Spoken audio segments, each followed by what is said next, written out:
Bonjour à toutes, bonjour à tous. Ravie de vous retrouver dans ce magnifique hémicycle ici au CESE, parce que nous avons une mission cet après-midi, celle de regarder loin devant, de regarder ensemble l'horizon. Ce rendez-vous imaginé par EPE a pour ambition, vous le savez, de nous faire nous projeter au-delà de 2025 dans un monde où la sobriété finalement sera probablement devenue la règle. Et dans les transformations qui s'imposent, à nous, l'entreprise a un rôle évidemment à jouer. Souvent pointée du doigt, elle est aussi le lieu, ou un des lieux en tout cas, de tous les possibles, là où s'inventent les solutions. Tout au long de ces 2 heures et demie que nous allons passer ensemble, nous verrons ce qu'est peut-être d'abord la sobriété, comment elle se décline aussi. Est-elle la même finalement pour tous sur la planète? Quelle conception en avons-nous et comment la mettons-nous en œuvre? Nous verrons que les exemples sont assez nombreux et assez inspirants. Nous entrerons aussi dans le détail de l'étude menée par Entreprises pour l'environnement afin de mieux comprendre comment la sobriété, plus qu'un frein, peut être le vecteur finalement de nouveaux changements. Nous nous questionnerons aussi sur les modèles qui se développent et sur la façon dont ils peuvent être dupliqués. Nous ferons également le bilan des années passées et puis nous jetterons les bases de la stratégie d'EPE pour les années qui arrivent. Mais d'abord, si nous sommes ici, au CESE, ce n'est pas un hasard. L'entreprise ne vit pas hors sol, je ne vous apprends rien. Elle est en prise directe avec la société et aussi avec les sujets qui la secouent. C'est donc avec la société que le monde de l'économie doit élaborer sa feuille de route. Dans un contexte agité sur le globe, cette notion de co-construction nous paraît assez essentielle. C'est un sujet que connaît bien notre hôte et qu'il défend. Je vais donc demander à Thierry Baudet, président du CESE, de bien vouloir nous rejoindre.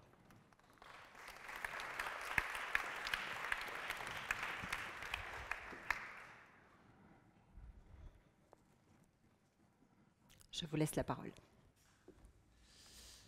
Mesdames et messieurs, c'est avec un plaisir renouvelé que je vous accueille aujourd'hui au Conseil économique, social et environnemental.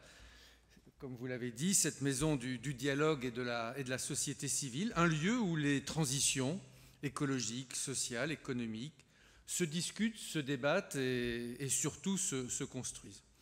C'est un plaisir renouvelé parce que je sais aussi que c'est un moment symbolique.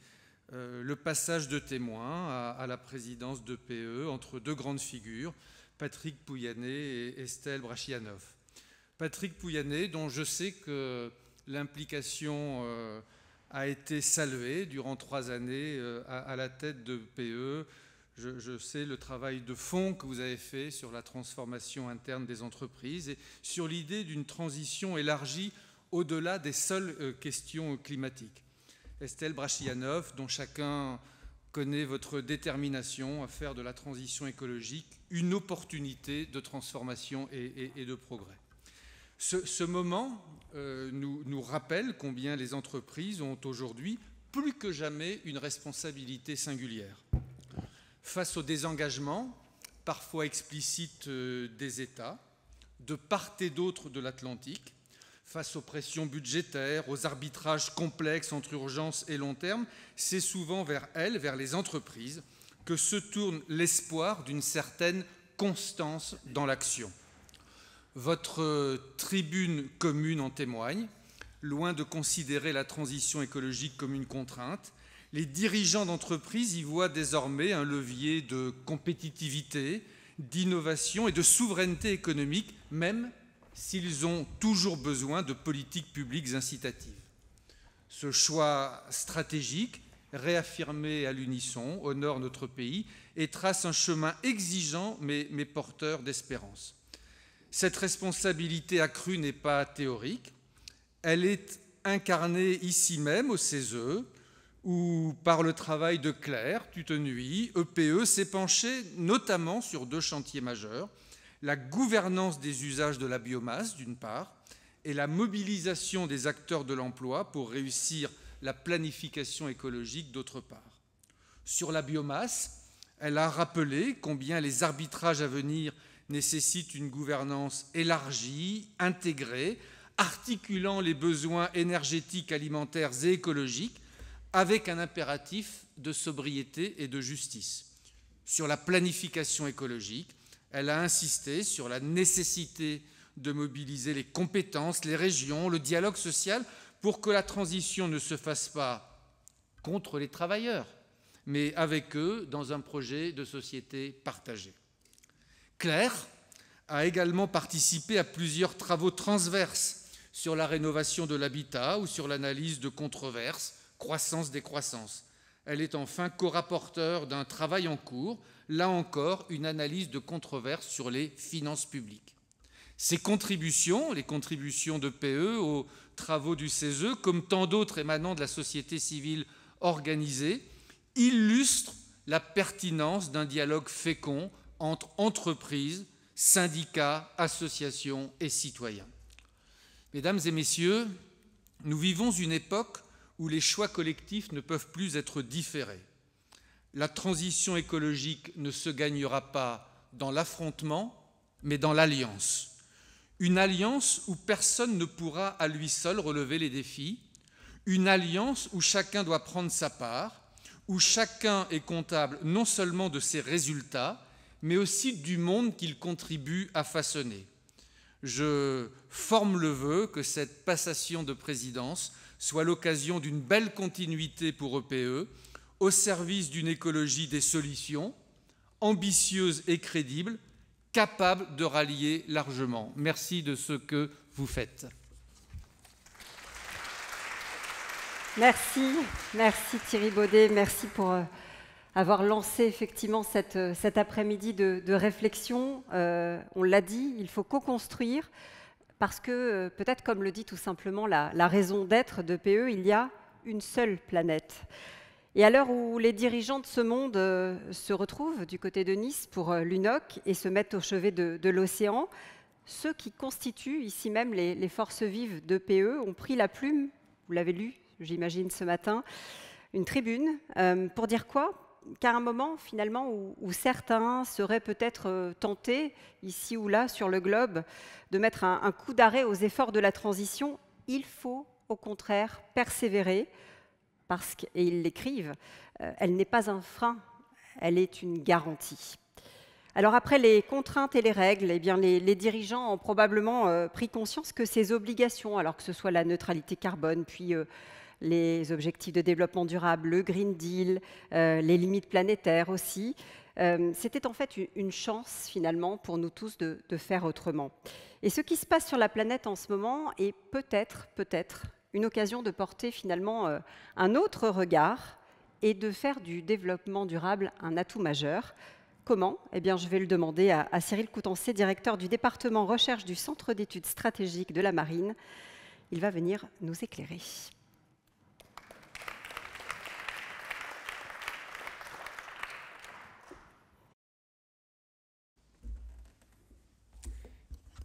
Bonjour, oui, je vais prendre un axe un peu particulier puisque je vais essayer de vous montrer, en tout cas lancer l'idée que la nouvelle ère géopolitique dans laquelle nous sommes entrés, paradoxalement, est un facteur d'accélération du développement durable et d'accélération de la transition énergétique.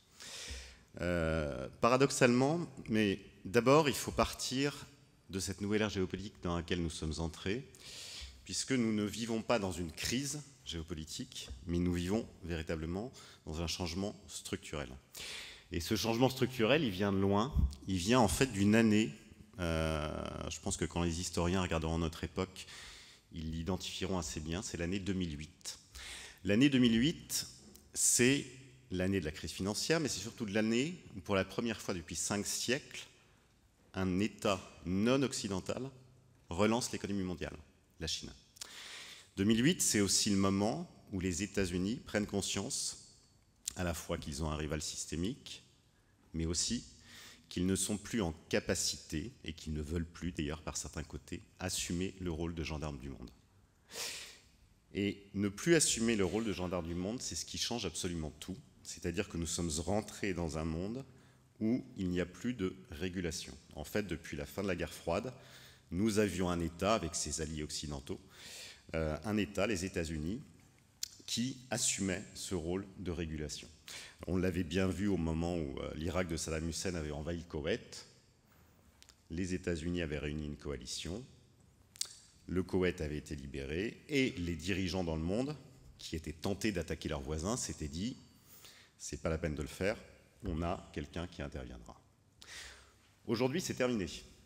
Aujourd'hui, c'est terminé et cela a toute une série de répliques, c'est-à-dire que vous avez un certain nombre de dirigeants dans le monde qui considèrent, qui ont remis finalement au goût du jour le fameux atome de Clausewitz où la guerre est la continuation de la politique par d'autres moyens. On l'a vu avec l'Azerbaïdjan qui a repris le Nagorno-Karabakh. On l'a vu évidemment avec la Russie qui s'est attaquée à l'Ukraine, mais on le voit dans toutes les parties du monde. Le Rwanda qui à nouveau a relancé ses opérations en RDC, le Soudan qui est en état de guerre civile depuis des années, et ce monde instable, cette instabilité, elle va durer. Elle va durer parce que nous n'avons plus le gendarme du monde américain. La Chine n'est pas prête à assumer ce rôle-là et l'Union européenne n'en a pas les moyens. Donc ça, c'est ce contexte dans lequel nous allons vivre jusqu'à ce qu'on trouve un nouvel équilibre, peut-être dans 10 ans, peut-être dans 15 ans, peut-être dans 20 ans, mais c'est le monde dans lequel nous allons vivre. Et ce monde, forcément, beaucoup de pays dans le monde en ont conscience et se rendent compte, donc il y a des phénomènes de peur, des phénomènes de repli, et on essaie, dans la plupart des pays du monde, de réduire les vulnérabilités, de réduire ces dépendances.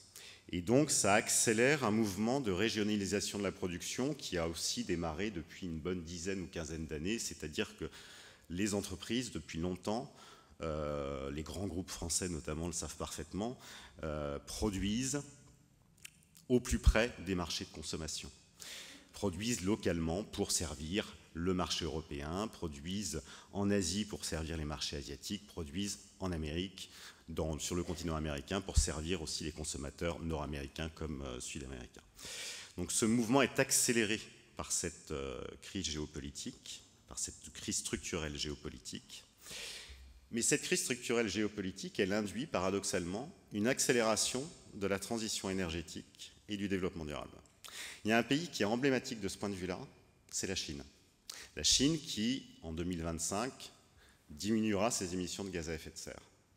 La Chine qui a lancé, on le voit tous, une politique massive de passage aux énergies renouvelables, une politique massive pour passer aux véhicules électriques. Alors, il y a l'idée, évidemment, derrière de diminuer les émissions de gaz à effet de serre, mais il y a aussi l'idée de réduire sa dépendance aux hydrocarbures. Parce que la Chine, les hydrocarbures qu'elle importe, c'est 90% quasiment, ils passent très majoritairement par le détroit de Malacca. Et le détroit de Malacca, en cas de confrontation avec les États-Unis, peut être bloqué. Et donc plus vous réduisez vos importations et votre vulnérabilité vis-à-vis de vos importations d'hydrocarbures, plus vous vous sentez serein. Donc ce mouvement, paradoxalement, ce mouvement de développement durable, ce mouvement de transition énergétique, il est accéléré par la crise géopolitique. Avec quand même une interrogation, c'est sur le continent européen, c'est au sein de l'Union européenne. Au sein de l'Union européenne, nous avons une révolution culturelle complète à faire. Honnêtement, aujourd'hui, je dirais qu'on en voit simplement les prémices, mais il y a encore un effort absolument gigantesque à faire. L'Union européenne, en fait, si on voulait résumer ça, il faudrait qu'elle retrouve l'esprit de la CECA et qu'elle abandonne l'esprit de l'Union européenne. L'esprit de la CECA, c'est redevenir une union de producteurs et abandonner ce qu'elle est aujourd'hui, c'est-à-dire une union de consommateurs. Et en fait, elle est aujourd'hui une union de consommateurs. Ça avait été assez bien résumé par un livre qui date de 2005, un livre de Zaki Laïdi, qui avait pour titre « L'étrange puissance de l'Union européenne, le pouvoir de la norme ». Et en fait, ce qui avait maturé suite à la chute du mur de Berlin et à la naissance de l'Union européenne, à la réunification du continent, c'était que l'Union européenne étant le premier marché de consommation du monde, grâce à ces normes, elle allait changer le monde, puisque les entreprises qui voulaient exporter au sein de l'Union européenne allaient être obligées de se conformer aux normes de l'Union européenne. Et toute la politique qui a été menée depuis des années est sur ce paradigme-là. Le problème, c'est qu'aujourd'hui, on s'aperçoit, j'espère qu'on commence à réaliser, que celui qui fixe la norme, ça n'est pas l'État. Alors l'État fixe quelques normes, mais c'est surtout le producteur. Moi, je vais prendre un exemple très simple dans le domaine que je connais le mieux, c'était dans le domaine maritime. Aujourd'hui, dans le domaine maritime, si vous prenez les chantiers navals, 90% de la production des navires, que ce soit les porte-conteneurs, les pétroliers, les méthaniers, les vraquiers, 90% est produit en Asie, 60% en Chine, 20% en Corée du Sud, 10% au Japon. Et on le voit très bien, on ne voit pas comment un État qui ne produit pas de navire ou un ensemble d'États qui ne produit pas de navire peut imposer et choisir le type de propulsion qui sera mis en place pour assurer la décarbonation du transport maritime. C'est le producteur qui choisira. Et ça, c'est véritablement une révolution culturelle qu'il faut opérer, c'est-à-dire qu'il faut qu'on retrouve au sein de l'Union européenne des capacités de production sur toute une série de secteurs. Pour faire ça, il y a en tout cas quelques lignes directrices peut-être que je vous livre et puis sur lesquelles on pourrait échanger ensuite et les tables rondes suivantes, je pense, les aborderont. Une des premières choses à avoir en tête, en tout cas, c'est, parce que ça c'est quelque chose que j'entends beaucoup, en tout cas dans le domaine du maritime, des chefs d'entreprise, c'est qu'ils disent la norme et les réglementations ne nous posent pas forcément de problème. Ce qui pose problème, c'est que ces règles et ces normes ne sont pas stables. On a besoin d'une stabilité normative. C'est-à-dire que vous décidez quelque chose, mais c'est pour 10 ans. Et vous ne changez pas au bout de 2 ans, vous ne changez pas au bout de 3 ans. Donc c'est la stabilité normative. Une deuxième chose, c'est aussi un bon vieux principe juridique, l'obligation de moyens, l'obligation de résultat. C'est-à-dire que, et c'est aussi, ça va avec la subsidiarité, c'est que l'État, le politique, doit fixer aux entreprises une obligation de résultat. Vous avez, les entreprises doivent être à 0% d'émission, à 0 émission en carbone, par exemple à l'horizon 2050-2100. Et ensuite, le moyen pour y arriver, on laisse la liberté aux entreprises. Mais on ne leur dit pas par quels moyens elles doivent arriver aux 0 émission.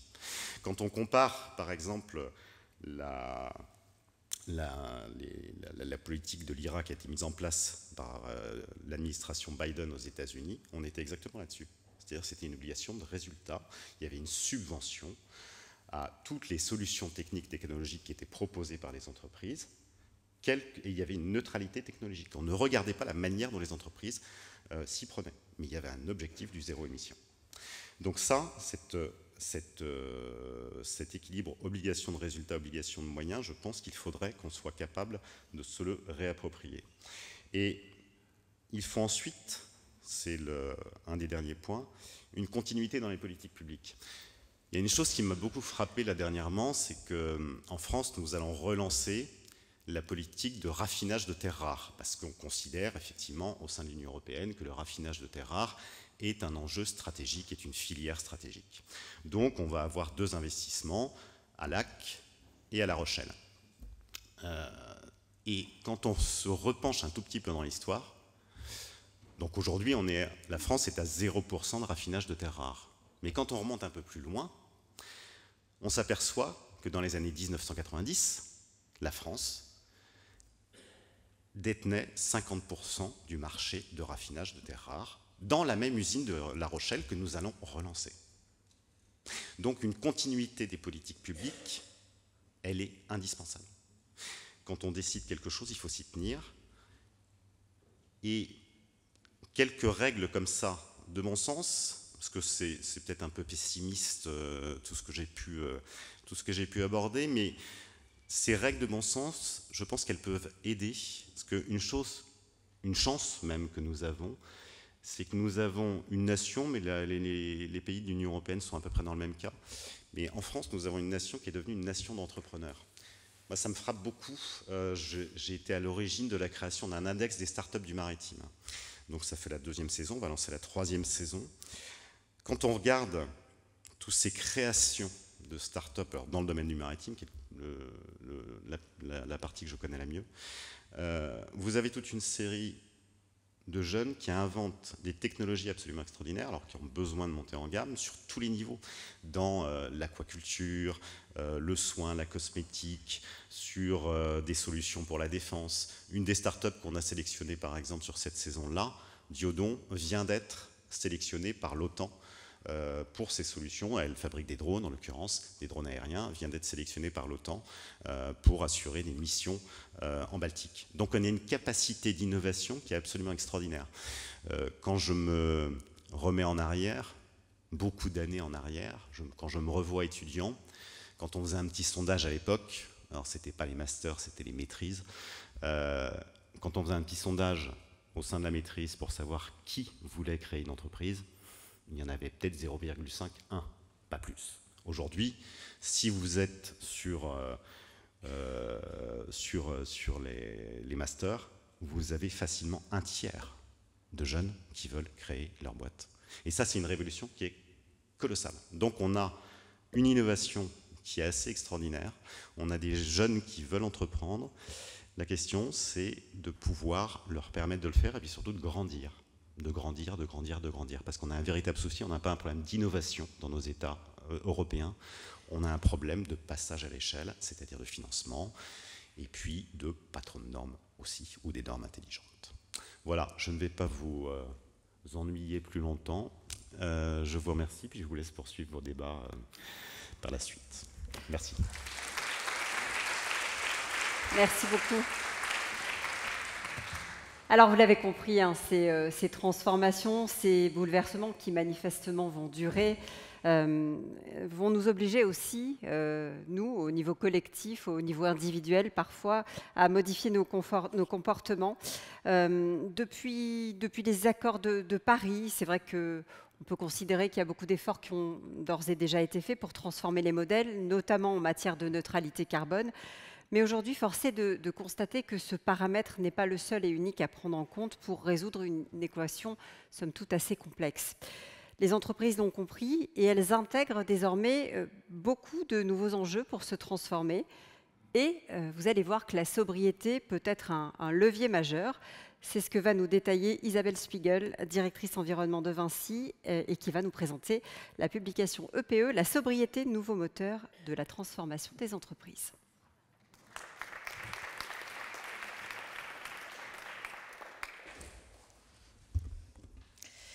Eh bien, bonjour à tous et à toutes.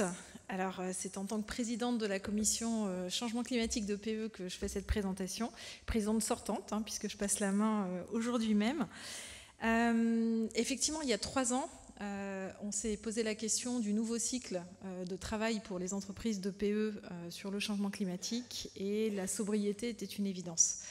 Comme un sujet qui était encore à défricher, alors 3 ans après, on n'a plus tellement besoin de le défricher, mais effectivement de se l'approprier avec les différents niveaux de sobriété finalement de tout ce qu'on peut mettre, derrière. Alors finalement j'aime bien faire ce rappel. Déjà ça c'est un graphique que je tire du GIEC qui est valable sur le changement climatique bien évidemment, comment réduire les émissions de gaz à effet de serre, mais pas que finalement, donc on s'est permis de l'élargir ici, et qui nous rappelle en fait il y a plusieurs leviers d'action.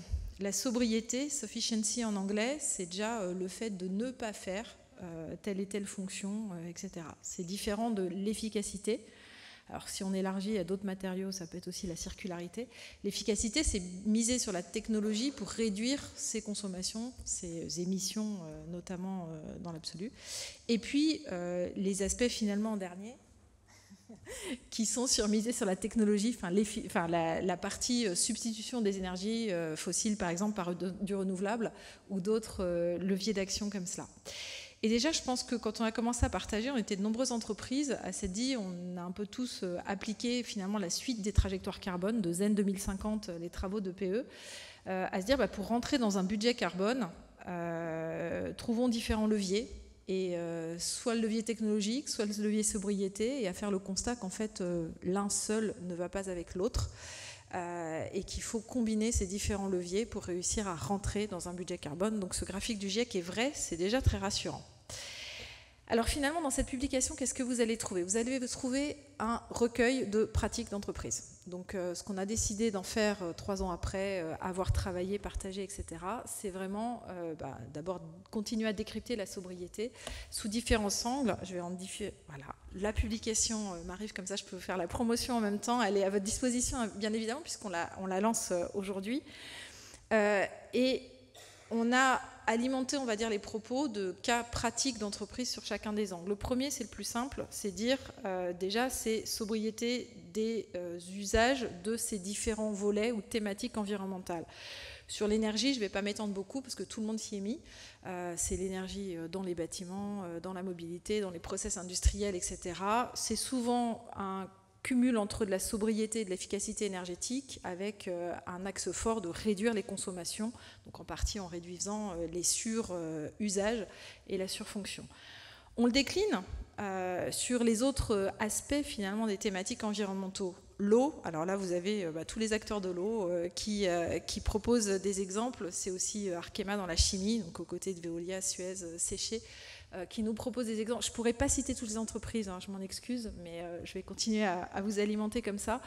Je pense qu'il y a un concept aujourd'hui très naissant, c'est aussi de réutiliser de l'eau non conventionnelle, donc d'éviter en fait la production d'eau potable pour faire du recyclage, etc. Donc c'est voilà, la meilleure eau étant bien évidemment celle qu'on n'a pas besoin de consommer, mais la diversité là-dessus. Matières premières, toute entreprise, je dirais, de transformation, c'est travailler sur la réduction de ces matériaux. Donc on a un exemple d'éco-conception BIC, élargi finalement au concept de recyclage urbain avec la promotion immobilière. Et puis, si je regarde l'aspect biodiversité, on se rend compte que des banques, par exemple, avec le sujet de la restauration collective, gèrent aussi l'aspect de réduire en fait, ou de mettre en œuvre la sobriété dans la biodiversité par l'alimentation proposée aux collaborateurs. Le domaine du numérique, pareil, limiter les surusages, voilà, tout ce qui ne remplit pas directement une fonction. Donc ça, c'est le premier volet, c'est peut-être le plus rationnel, on va dire, c'est réduire l'ensemble des surconsommations pour mettre en œuvre la sobriété dans tous les leviers.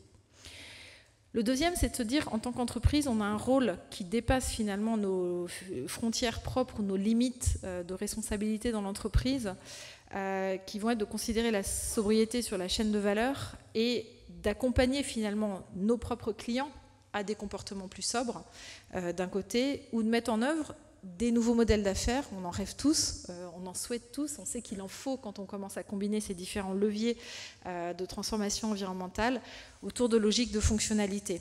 Donc vous allez retrouver sur les comportements tout ce qui va être lié à des travaux sur la publicité, c'est le cas de et la communication plus généralement, des services assurantiels par exemple proposés par AXA, un certain nombre de solutions aussi sur les comportements de mobilité à différents niveaux. Et puis moi j'aime particulièrement la logique de fonctionnalité. On peut lui donner maintenant plusieurs noms, mais c'est vraiment de se dire, je ne raisonne plus en vente de produits, mais en usage, en fonction remplie, et c'est vraiment ça le cœur de la sobriété pour moi. Donc c'est BASF qui propose des hectares de culture plutôt que du traitement sur ces cultures. C'est tous les marchés de performance énergétique, et en fait on ne va pas vendre de l'énergie, mais on va vendre une certaine qualité d'éclairage ou d'énergie en fait fournie directement aux clients. Voilà. Troisième grand volet de cette étude et des études de cas qui ont été proposées, c'est simplement la mobilisation collective. C'est très réducteur quand on le voit comme ça, mais c'est le fait d'aller encore plus loin. Donc au-delà du changement des comportements, de raisonner par la fonction, c'est de faire du collaboratif, parce qu'en fait on dépasse largement les frontières de nos propres entreprises. Et ici, c'est des exemples de dialogue avec la société civile par Total Energy, de convention des entreprises citoyennes faites au niveau régional. Donc comment en fait on va travailler à un niveau qui est très local, territorial en Corse par EDF par exemple. Et puis alors, par contre c'est là que je ne peux pas tous les citer, il y en a beaucoup sur les nouveaux modèles d'affaires et de partenariat, donc avec des fournisseurs, avec des clients dans les domaines du ciment, de l'acier, donc les matériaux, de la pharmacie, de la chimie, de la mobilité et un petit peu tous les volets de la mobilité qui sont largement abondants ici. Donc, ce recueil, c'est vraiment pour dire les entreprises sont présentes, bougent. Sur un sujet pas facile comme la sobriété il y a 3 ans, en fait, on démultiplie les exemples. Donc vous avez 33 études de cas, il y a plus d'une vingtaine d'entreprises qui ont contribué. On n'a pas eu de mal, en fait, à trouver et travailler à chaque fois sur des études de ce que les entreprises font. Donc c'est le message principal. Vous avez ce recueil qui décrypte les différentes manières de mettre en œuvre la sobriété dans l'entreprise, mais bien au-delà de son rôle de responsabilité dans les chaînes de valeur des entreprises. C'est l'adage de PE, hein, les entreprises sont dans l'action, elles les démultiplient, et tout ça, je dirais, au service de 2 choses. Il y a ce petit graphique qui rappelle la sobriété, en triptyque avec 2 éléments importants, la compétitivité. Oui, la sobriété, c'est aussi de la compétitivité grâce à de l'efficacité opérationnelle. Donc, si je recentre un peu sur le court terme, voilà, s'il faut parler aujourd'hui en 2025 un tout petit peu plus de compétitivité, ok, allons-y, à 200%. La résilience, là, c'est une vision un peu plus long terme. C'est bien évidemment la résilience de nos business, de l'économie, de la société. Donc voilà, finalement, tout boucle avec ce dernier petit triptyque. Mais encore une fois, message de PE, c'est les entreprises sont présentes, sont dans l'action, se démultiplient. Et maintenant, il faut continuer à déployer ce qui existe déjà et à faire... à se faire copier-coller, je dirais. C'est pas très joli comme expression, mais pour que d'autres entreprises, fournisseurs, clients, etc. continuent finalement à décliner tout l'ensemble de ces ressources et de ces actions déjà en cours. Voilà, merci beaucoup de votre attention. Merci beaucoup. Merci beaucoup. Effectivement, quand on parle de mettre en place tous ces nouveaux modèles, il faut évidemment dessiner de nouvelles stratégies. Et vous l'avez compris, elles ne concernent pas que l'entreprise. Elles concernent aussi, et elles doivent embarquer aussi tout le monde, que ce soit les salariés, la direction, les fournisseurs comme les consommateurs. Finalement, c'est ce partage de valeurs, ce jeu collectif, cette collaboration dont vous venez de parler, qui va permettre de faire de la sobriété et de faire de la sobriété un puissant levier d'action. Cela passe par des renoncements, cela passe aussi par des efforts, des changements. Et cette fameuse conduite du changement, elle ne va pas de soi. Il faut l'impulser. Comment ?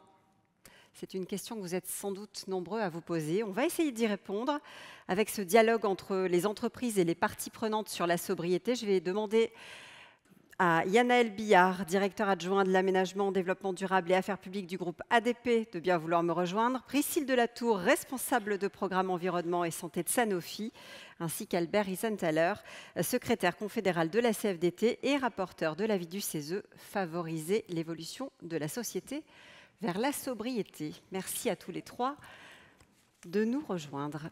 Je vous laisse cette place, je vais aller de l'autre côté. C'est un peu périlleux, mais je vais y arriver. Merci à tous les 3 d'être là pour ce dialogue. Dialogue qui va peut-être commencer avec vous, Yanaël Billard, si vous le voulez bien. Et avec vous aussi, Priscille Delatour, avec des exemples concrets, parce que Isabelle vient d'en parler, il y a énormément de choses dans ce rapport, énormément d'exemples, c'est la démonstration par le faire, finalement. Peut-être que celui de Paris-Orly est très ambitieux, très parlant aussi, puisque l'idée, si je schématise, c'est de faire un exemple en matière de transition. D'ici 2030, l'objectif, vous m'arrêtez si je dis des bêtises évidemment, c'est d'aller vers un zéro émission nette au sol. Ça passe par le déploiement d'un nouvel aménagement. On parle de dialogue avec les parties prenantes, Yanaël Billard. Or là, c'est un cas complexe. On a différentes parties prenantes. On a les usagers, on a les territoires, on a le personnel, on a les entreprises, avec évidemment des attentes différentes, mais un objectif qui reste le même. Comment on fait? C'est quoi la méthode? Merci, bonjour à tous et merci pour l'accueil dans cet amphithéâtre. Alors, en effet, pour recontextualiser, on va prendre cet après-midi l'exemple de l'aéroport d'Orly, situé au sud de Paris, vous le savez certainement, aéroport qui est extrêmement urbanisé, enclavé, un des plus urbanisés d'Europe, très concrètement. Et se pose effectivement la question, dans ce contexte, d'avoir une ambition environnementale forte.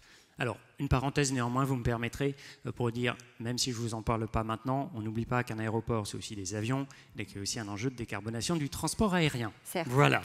Néanmoins, pour parler de ce qui se passe au sol, donc on a effectivement cette ambition de décarboner l'ensemble des usages au sol à horizon 2030, la décarbonation s'accompagnant au demeurant de co-bénéfices évidents en matière de qualité de l'air dans le cas d'espèces.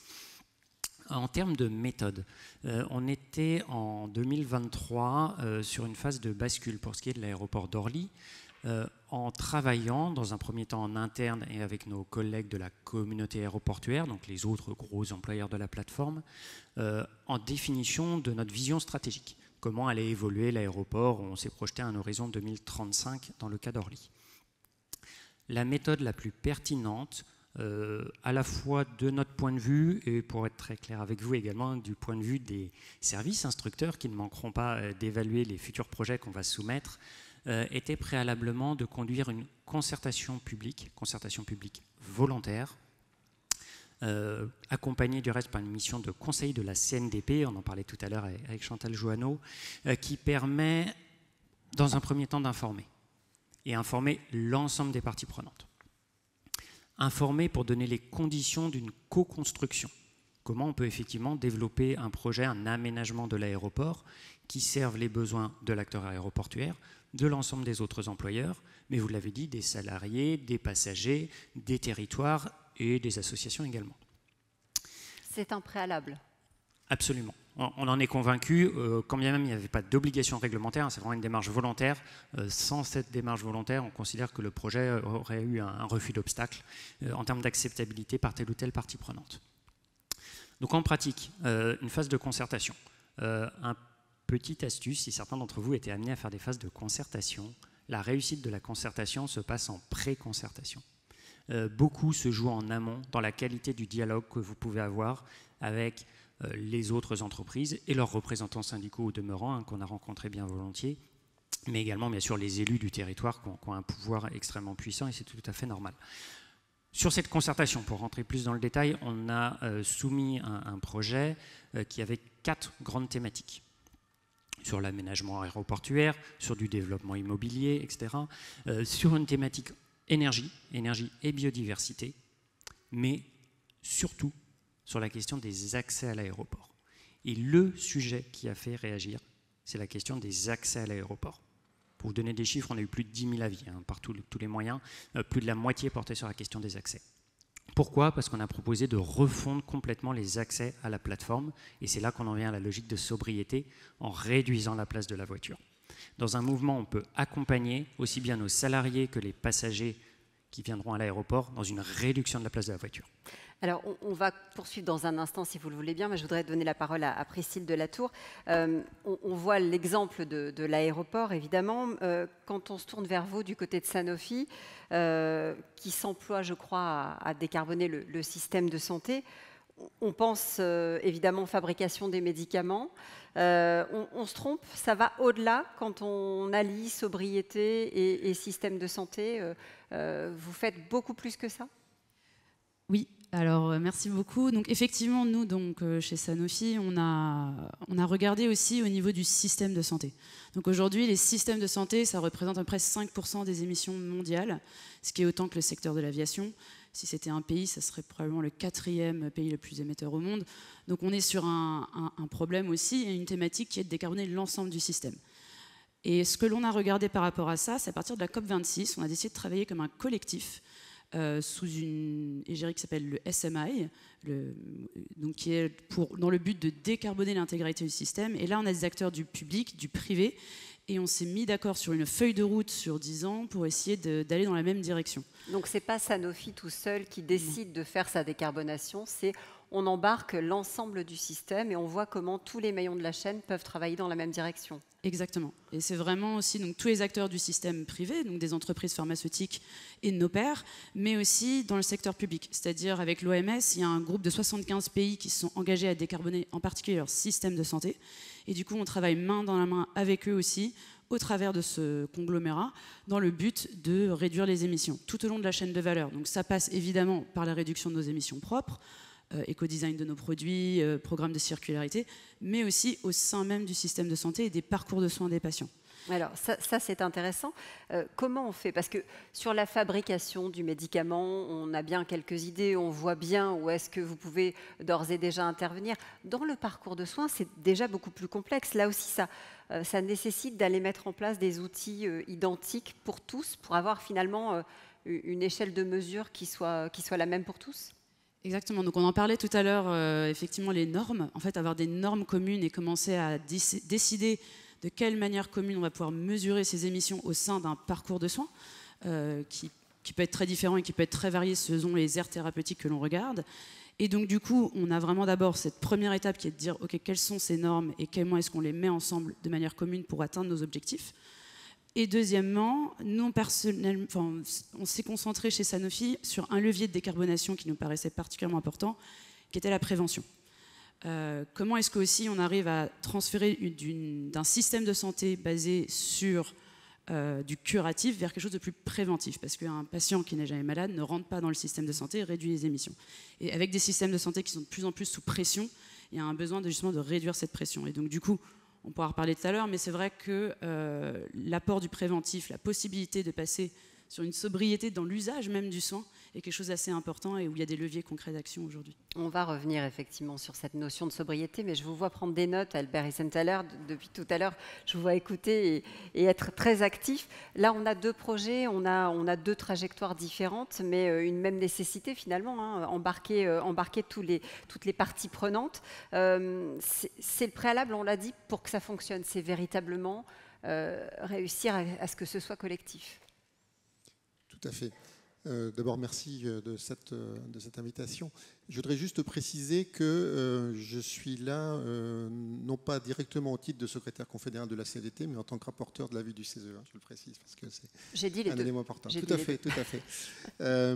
Oui, c'est cette dimension de réflexion collective. En amont, c'est exactement ce que l'avis du CESE finalement a présenté. Alors, c'est un avis qui date de 2022.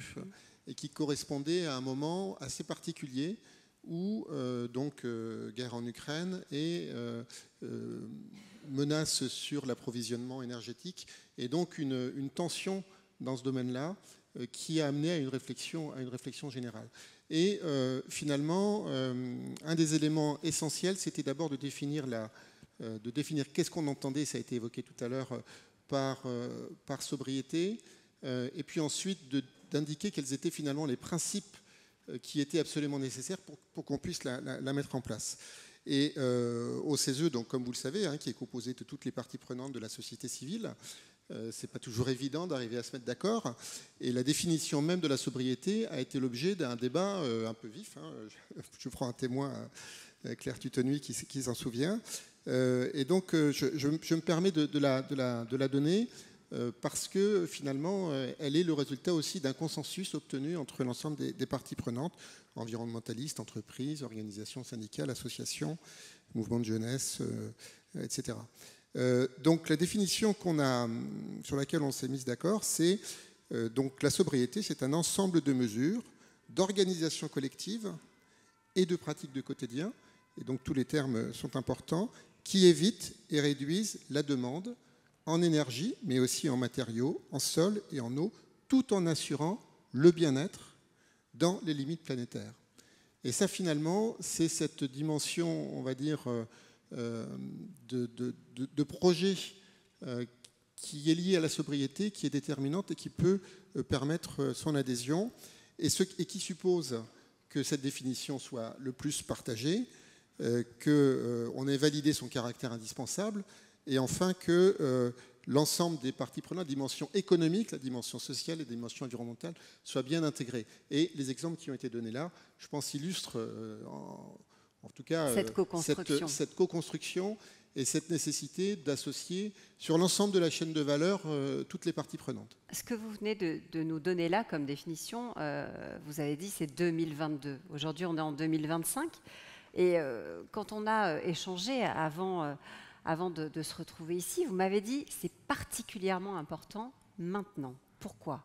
Parce qu'on est, comme l'a dit peut-être Cyril Coutancé tout à l'heure, dans un contexte géopolitique particulier, qu'on est en train de rebattre les cartes et que du coup cette notion d'adhésion à un projet, à une direction pour la société, elle est capitale?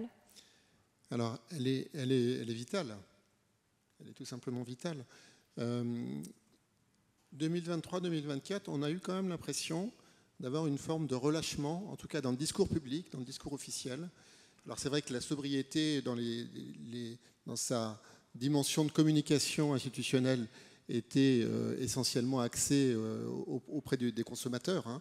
En tout cas, c'était l'image grand public qui était donnée, même si les entreprises n'ont jamais, enfin il me semble, hein, je pense que vous en témoignerez, n'ont jamais lâché cet objectif-là. Aujourd'hui, elle revient finalement comme un impératif absolu et comme une solution, et non plus comme une contrainte. Et c'est ça, je pense, qui est absolument déterminant, c'est qu'il ne s'agit plus aujourd'hui de se dire de quoi on va se priver dans notre modèle, on va dire, de société occidentale, hein, et donc de consommation, mais comment est-ce qu'on va construire notre bien-être. Et ça, c'est valable à la fois pour l'offre et pour la demande, et en termes de chaîne, encore une fois, de chaîne de valeur et de production, c'est capital, de façon à ce que ce soit un projet qui soit partagé par l'ensemble des parties prenantes, et notamment les entreprises, et notamment les représentants des salariés et les salariés. Est-ce que c'est quelque chose que vous constatez aussi sur le terrain, qu'aujourd'hui, ça emporte davantage l'adhésion, que c'est moins vécu comme une obligation que comme une nécessité, finalement, d'aller vers cette sobriété? Yannel Billard, Priscille Delatour.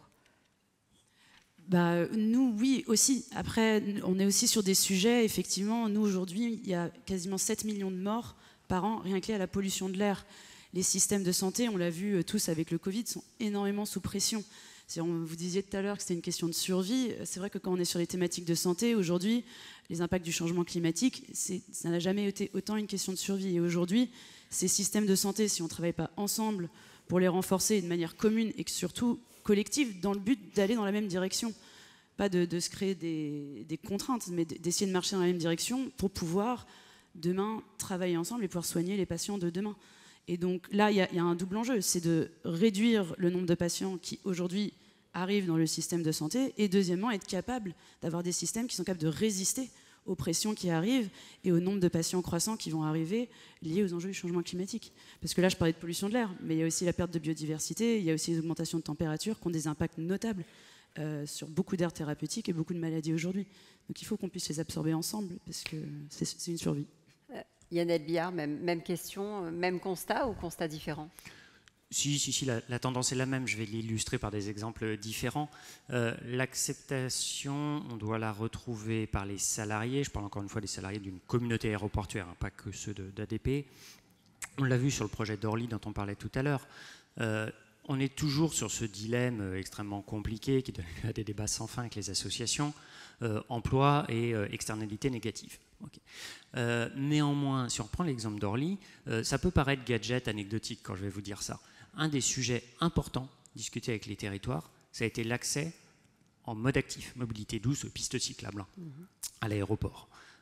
Et finalement, c'est un des moyens de lever un frein à l'emploi, à l'accès à l'emploi. On a des populations, c'est encore plus vrai à CDG quand vous êtes du côté du 95, des populations défavorisées avec des taux de chômage extrêmement importants, on a des pointes à 20%, et des personnes qui disent « moi je voudrais bien venir travailler à l'aéroport, je suis à 5 km, il me faut une voiture et je vais mettre 3 quarts d'heure. » On fait une piste cyclable, il peut venir travailler à l'aéroport. Et ça participe de l'acceptation effectivement du développement de l'aéroport, que de savoir lever ce frein à l'emploi par des solutions de mobilité qui ont l'air évidentes, mais bon, encore faut-il les mettre en œuvre. Cette sobriété et ces modèles différents, est-ce que vous avez le sentiment aujourd'hui qu'on peut les dupliquer dans tous les secteurs, ou qu'en tout cas les méthodes sont duplicables, peut-être en les adaptant à chacun des secteurs économiques du pays? C'est vrai qu'on ne peut pas forcément dupliquer à l'identique, mais en tout cas s'en inspirer? Oui, je pense que oui, on peut s'en inspirer. Je pense qu'on a beaucoup à apprendre des différents secteurs et des différentes choses qui se font. Aujourd'hui, évidemment, il y a des sujets qui sont propres, par exemple, à la santé. Nous, on a un enjeu aujourd'hui en regardant la sobriété et la décarbonation qui est il faut qu'il y ait un co-bénéfice pour le patient. On ne peut pas mettre en place des solutions Enfin, aucun médecin dans une bonne pensée va prendre une solution parce que c'est un avantage environnemental plutôt qu'un avantage pour le bénéfice de la maladie d'un patient. Donc c'est un co-bénéfice qui est absolument essentiel et il n'y a pas d'équilibre ou d'équilibrage à faire entre les deux. Donc ça, c'est quelque chose qui est assez propre, en tout cas, à notre secteur. Après, je pense je suis d'accord, énormément de choses qui sont transverses, qui peuvent être transmises d'un secteur à l'autre et des apprentissages à faire. Et je pense que peut-être qu'aujourd'hui, on peut aller plus loin dans ce domaine-là et apprendre plus les uns des autres. Comment on fait alors pour... Oui, non, complètement d'accord. Il y a beaucoup d'exemples qui sont transposables. Si on sort un petit peu des questions de pure mobilité et d'accès, des questions de hub énergétique qu'on développe très intensément, on a la chance, encore si je reprends l'exemple d'Orly, d'être à côté de Rungis. Qui dit Rungis dit l'incinérateur de Rungis. On parlait tout à l'heure, Patrick Pouyanné nous invitait à travailler sur la chaleur fatale. Ça fait 15 ans qu'on récupère de la chaleur fatale de l'incinérateur de Rungis. C'est des exemples qui se répliquent très facilement. Il y a bien évidemment des questions juridiques, assurantielles, techniques à étudier, mais intellectuellement, ça peut s'appliquer dans énormément de secteurs. J'ai des exemples dans la chimie qui ont mis en place de telles initiatives, bien évidemment. Ça signifie, Albert Isemthaler, que finalement, ce qui n'était pas la règle, ce qui était parfois anecdotique, aujourd'hui est en train de d'essaimer et de devenir davantage, d'être vulgarisé dans les usages ? En tout cas, c'est sûr que la réflexion avance dans ce domaine. Et alors là, je reprends ma casquette de représentant de la CFDT. Nous avons une véritable stratégie en faveur de la transition écologique juste, dans laquelle la sobriété joue un rôle tout à fait fondamental.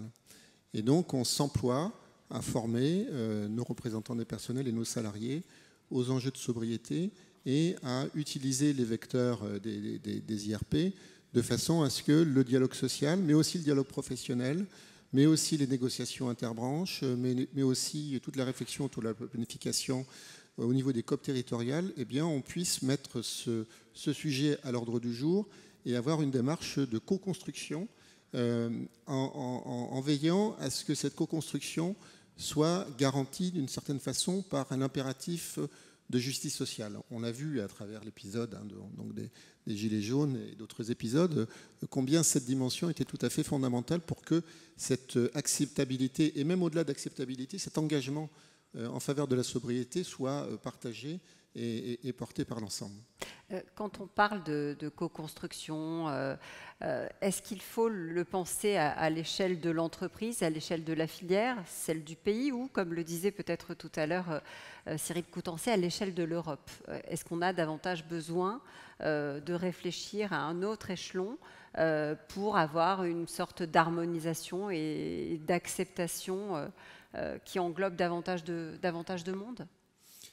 Alors, nous, on considère que tous les échelons sont importants. L'échelon européen, bien sûr. Donc là, l'ensemble des organisations syndicales européennes, d'ailleurs, ont également une réflexion et s'y emploient, et notamment dans les relations avec les entreprises au niveau européen. Au niveau national, bien sûr, j'évoquais les branches, mais aussi, évidemment, au niveau des entreprises. Mais j'insisterai particulièrement sur le niveau territorial, où la question du dialogue social territorial est encore un terrain à défricher. Enfin, en tout cas, c'est la vision que nous on porte.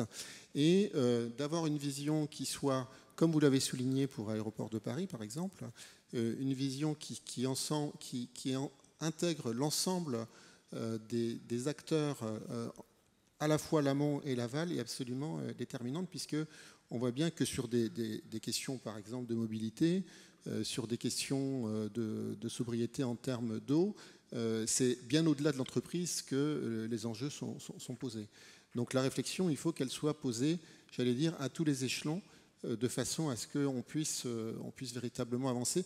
Et ça suppose une réflexion en termes de planification au niveau politique. Cette notion politique, cette notion de maillage territorial, on l'a vu, elle est très forte dans votre projet, évidemment. Par essence, bien évidemment. Tout à fait d'accord avec votre propos, j'abonde à 100%. Une autre interface qu'il me semble important à travailler, c'est d'essayer de casser certains silos. L'acteur aéroportuaire travaille, voilà, les plans de sobriété, on vient de les évoquer. D'autres domaines, le portuaire, bien évidemment, il y a plein de passerelles. Le ferroviaire également. Et puis, jusqu'il y a quelques années, Entre ferroviaire et aérien, ce n'était pas toujours le parfait amour. C'est plus le cas. Et aujourd'hui, on a des programmes de travail extrêmement intenses pour renforcer ce qu'on appelle, désolé de jargonner, l'interconnexion entre le train et l'avion, qui va être finalement une des conditions de réussite pour alimenter un aéroport de manière ferroviaire, pour permettre à un passager qui souhaite se rendre sur une situation lointaine, où les vols aériens sont a priori quand même assez peu substituables, de pouvoir y prendre son avion. C'est des sujets sur lesquels, si on ne travaille pas main dans la main, ADP, SNCF, dans notre cas, ça ne fonctionnera jamais. Oui, et ça a un effet direct sur les in émissions. fine, ça va avoir un effet évident en termes de sobriété, de réduction des émissions par ailleurs. Et là où je rejoins votre propos également sur l'importance de l'échelle européenne, l'exemple que je cite là d'interconnexion entre le train et l'avion, certains pays ont un coup d'avance sur nous, parce que le contexte s'y prêtait plus, en Allemagne par exemple. Je n'ai pas honte de vous dire que le leader en la matière, c'est l'aéroport de Francfort. Très bien, inspirons-nous de ce qui fonctionne également en Allemagne pour aller plus vite chez nous. Est-ce qu'on peut s'inspirer dans le milieu du médicament, justement, de la santé, de ce qui se fait ailleurs? Est-ce que vous avez des exemples comme ça qui vous font dire on pourrait prendre ça et le dupliquer chez nous? Oui, tout à fait. Alors, on travaille du coup à un niveau supranational, comme je le disais tout à l'heure, mais aussi à un niveau local. Et des exemples que l'on peut avoir, c'est, par exemple, nous, on a des sites de production de vaccins en particulier qui consomment de l'eau par rapport à des chaînes du froid qui doivent être respectées. Donc, en France, dans la région lyonnaise, qui est une zone de production de vaccins, mais aussi, par exemple, au Canada. Et en fait, on voit que dans les dernières années, il y a des sécheresses très importantes sur ces d'eau et d'eau sur ces sites. Et en fait, ce que l'on peut faire aussi, et c'est plus en circularité, travailler avec nos voisins et les autres entreprises aussi localement, quand en fait on ne peut plus utiliser l'eau publique, pour pouvoir réutiliser les eaux usées en fait, pour revenir et approvisionner ces chaînes du froid.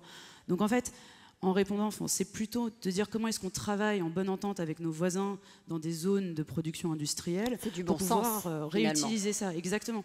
Et en fait, parce qu'on n'a pas forcément besoin d'avoir de l'eau buvable, de l'eau pure, pour pouvoir refroidir les chaînes du froid. Donc en fait, on peut aussi venir utiliser les déchets ou les sources d'eau des autres entreprises dans un principe de circularité en local sur nos sites. J'ai une dernière question pour vous trois, et puis après, si vous le voulez bien, on va faire circuler un micro et vous aurez la possibilité de poser quelques questions si vous le souhaitez.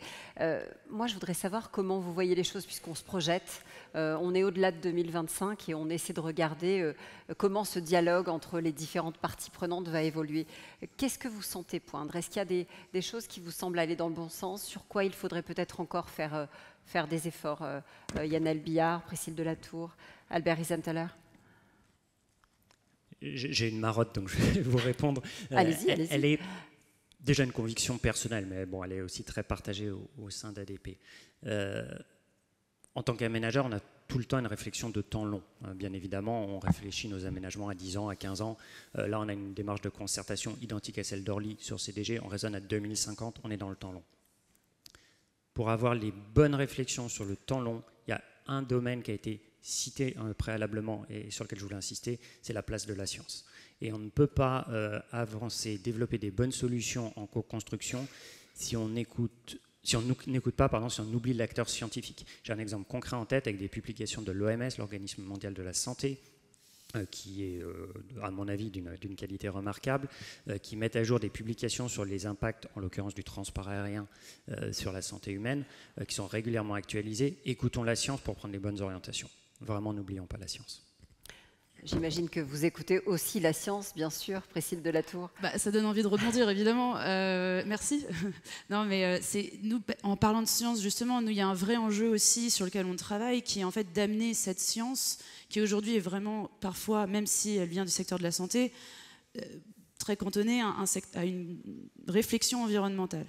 Et c'est vrai que nous, on a eu aussi, en tant qu'entreprise qui fait de la recherche et du développement de médicaments, besoin d'amener cette réflexion-là dans notre R&D. Et de dire, en fait, aujourd'hui, si on regarde des horizons long terme, et qu'on est capable de le faire en regardant différents impacts sur la santé, comment est-ce qu'on ramène ça à quelque chose de très fondamental, de me dire, est-ce qu'on regarde aujourd'hui les bonnes aires thérapeutiques, est-ce qu'on est sur les bonnes maladies, est-ce qu'on est capable d'innover pour adresser les maladies qui seront là d'ici 10, 15 ans, 20 ans. Et comment est-ce qu'on arrive à engager nos chercheurs, pour qui ce n'est pas forcément un sujet du quotidien, en se basant sur les données que l'on peut récupérer, avoir ailleurs. Donc oui, en fait, et pour moi, il y a aussi ce sujet, travailler de manière collaborative, mais aussi de regarder dans nos propres chaînes de valeur, comment est-ce qu'on peut amener ces informations à tous les niveaux de la prise de décision dans notre cœur de métier, par rapport à ce que l'on sait faire de mieux en tant qu'entreprise. Et je pense que c'est là où, pour nous, aujourd'hui, l'enjeu de travailler avec notre recherche, elle est essentielle. C'est une nouvelle façon, finalement, de travailler, hein, tout simplement, Albert Isenthaler, si j'écoute ce qui vient d'être dit. Tout à fait. Et ça fait écho d'ailleurs à un autre avis du CESE qu'avait co-rapporté Claire, Travail, emploi et transition écologique, où on avait identifié les compétences nécessaires à la transition écologique et donc à la sobriété, et notamment dans toutes les situations, on va dire, d'urgence climatique ou de catastrophes qui potentiellement peuvent se multiplier pour différentes raisons. Et ces compétences, parmi ces compétences, il y avait l'innovation, donc ça rejoint le propos, il y avait la créativité, et il y avait le travail en équipe. Et donc l'idée de mettre ces compétences un peu en synergie et les porter de façon globale et générale sur l'ensemble des parties prenantes et notamment l'ensemble des salariés, nous on considère que c'est quelque chose d'assez énorme, hein, si vous me permettez l'expression, parce que ça peut potentiellement interroger toute la structuration et l'organisation en termes de ressources humaines. Et là, il y a un enjeu qui nous paraît tout à fait fondamental et au service justement de cette acceptabilité et de la sobriété comme vecteur de la transition. Merci beaucoup à tous les trois. Ne bougez pas, vous pouvez les applaudir. Est-ce que parmi vous, certains ont des questions pour Albert Isenthaler, Yannaël Billard ou Priscille Delatour? Je ne vois pas de main se lever. Des questions ou des remarques peut-être, hein? Oui. Bonjour. Bonjour, merci à tous. Juliette Lebaudat du ministère de l'économie. Une petite question concernant vos actionnaires. En fait, comment est-ce que vous arrivez à les convaincre de l'intérêt de la sobriété? Et est-ce qu'il n'y a pas nécessairement une tension entre croissance économique de l'entreprise et démarche de sobriété? Qui veut répondre? Qui se lance? Oui, je pense qu'effectivement, non, je pense qu'elle ça n'est pas pour vous, Albert Isenthaler. On est d'accord. Bon, clairement, ce n'est pas la question la plus simple. Pourquoi? Parce qu'on le voit en Assemblée Générale, où on a un discours sur le juste aviation, trouver le bon équilibre, et a fortiori quand on est dans des pays développés et avec une réglementation européenne qui nous y pousse. Et certains actionnaires n'ont pas encore pris le pli. Alors, j'insiste, certains actionnaires, je ne permettrai certainement pas de le dire de tous nos actionnaires, a fortiori le premier nous concernant, mais certains petits actionnaires ne comprennent pas. En fait, quand on leur fait le discours, on dit mais pourquoi vous ne développez pas plus d'aérien, c'est votre business, pourquoi vous allez travailler sur la sobriété, pourquoi vous travaillez avec le train, etc. Donc il y a encore un travail de pédagogie qu'on a singulièrement amorcé au niveau de notre conseil d'administration, mais c'est vrai qu'au niveau d'une assemblée générale et des petits actionnaires, il y a encore un petit peu de travail à faire, tout à fait. Mais les lignes ont bougé malgré tout, vous sentez que les choses changent? D'une année sur l'autre, on sent que ça évolue en effet. Après, ça reste des cas particuliers et individuels, il ne faut surtout pas généraliser. Donc on a encore ce travail de conviction pour aller chercher les actionnaires qui n'ont pas tout à fait pris le virage. Il y a 48 heures, sur un débat que nous avions ici même, Thierry Baudet s'en souvient certainement, certains entrepreneurs disaient finalement la meilleure solution c'est de rester patron chez soi, d'être son principal actionnaire pour pouvoir garder la main sur ce type de grandes décisions stratégiques. Même question pour vous peut-être, Priscille? Et une réponse qui n'est pas fondamentalement différente, mais effectivement, il y a déjà des réglementations financières au niveau européen et mondial qui font qu'aujourd'hui, c'est un sujet qui est regardé de plus près et sur lequel, du coup, il y a un intérêt aussi grandissant par rapport à ce qu'on peut présenter. Après, il n'y a pas forcément une opposition, en tout cas d'un point de vue de la santé, sur le fait de faire de la croissance et en même temps de répondre à notre cœur de métier qui est d'amener des solutions et des innovations thérapeutiques pour les patients. Dans le sens où aujourd'hui, c'est des sujets qui vont main dans la main aussi. Et en fait, quelque part, on pourrait aussi nous reprocher d'un point de vue investisseur de ne pas s'intéresser à ces sujets-là qui vont définir les prochaines années et de ne pas amener des solutions et de ne pas se préparer à amener ces solutions-là. Même si ça demande des investissements en amont, il n'y a pas forcément une opposition entre les deux aujourd'hui. Donc c'est plutôt, comme on disait avant, d'essayer de montrer comment ça peut aussi être un vecteur de créativité, un vecteur d'innovation, et remplir en fait notre responsabilité qui est d'amener des traitements aux enjeux de santé de demain. Merci pour la question et merci à tous les trois d'avoir pris part à ce débat. Je vous laisse regagner la salle. Je vous libère. Alors c'est vrai qu'on l'a compris et on le voit, la sobriété est finalement une nouvelle carte dans les mains des dirigeants au service de la transition écologique. Mais peut-on vraiment parler de sobriété avec un grand S? Vous allez voir qu'elle se décline dans les usages vis-à-vis des consommateurs qui sont évidemment incités à consommer moins par choix ou par contrainte d'ailleurs, cela dépend. Cette sobriété, elle se matérialise aussi dans l'émergence, vous l'avez compris, de nouveaux modèles économiques qui se basent, et le mot a été cité tout à l'heure, sur la fonctionnalité. Alors, en quoi cette sobriété des offres et des modes de vie peut être un levier de différenciation? Mes trois invités ont un bout de la réponse. Je vais demander à Olivier Grelle, directeur marketing, innovation et RSE d'Engie Solutions, de me rejoindre, Olivier Rossinelli, directeur général d'Agile Autopartage pour le groupe Crédit Agricole, et Léna Spinazé, directrice adjointe de l'IDRI.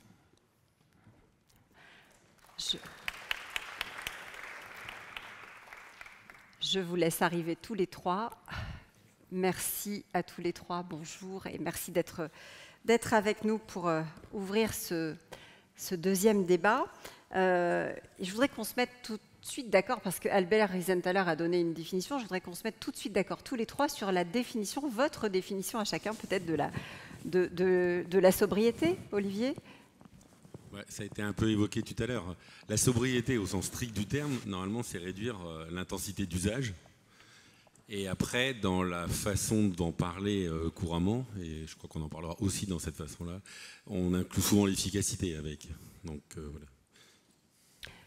Qui dit mieux, Olivier Rossinelli? Moi, je dirais que ça serait produire autant, avec moins de moyens, et peut-être même produire mieux. Vous avez une autre définition de la sobriété, Léna? Complémentaire, je ne sais pas si je dis mieux. Je dirais une sobriété à la fois dans la production et dans la consommation, c'est-à-dire arriver à consommer juste ce qu'il faut. Alors, est-ce que c'est compatible, croissance et sobriété, Léna Spinazé? Merci d'abord de m'avoir invité. Merci à EPE. L'IDRI est un think tank international sur le développement durable qui a été notamment fondé par EPE et un certain nombre d'entreprises qui sont dans la salle. Alors effectivement, grande question, et dans le prolongement de la question qui était posée tout à l'heure par Madame du ministère de l'économie, je crois que dans la publication tout à fait remarquable que PE sort aujourd'hui, il y a énormément d'exemples qui sont très intéressants, très inspirants, etc. La question, c'est comment est-ce qu'on peut aller plus loin? Parce que je crois qu'il ne faut quand même pas tout à fait se mentir.